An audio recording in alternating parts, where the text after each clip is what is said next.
Why does Gene Simmons dislike one of the biggest singles in Kiss's career? In the book, Kiss, Behind the Mask, Gene Simmons shared his thoughts on I Was Made for Lovin You.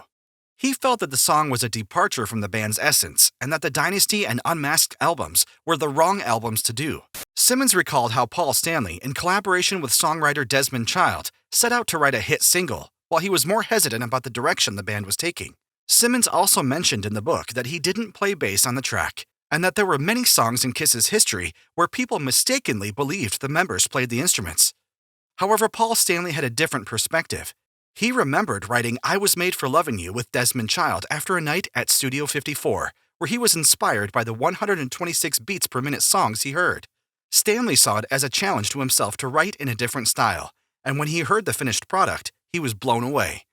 Although it may not have been a typical Kiss song, it was universal and undeniably catchy. To Stanley, it was calculated to succeed, but that wasn't necessarily a bad thing. If you're enjoying this video and want to see more like it, please consider subscribing to our channel. In a 2023 interview, Simmons expressed his continued dislike for the song, stating, "I didn't like it to this day, except stadiums full of people jump up and down every time we play that one." Meanwhile, Stanley acknowledged the song's departure from their usual rock and roll sound, but recognized its success as a challenge to himself to write in a different style.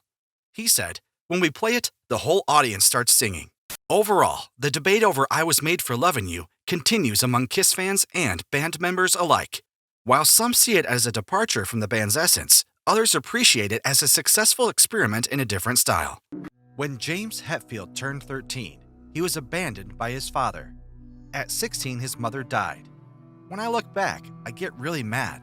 My dad just left without saying goodbye, and I hated him for that.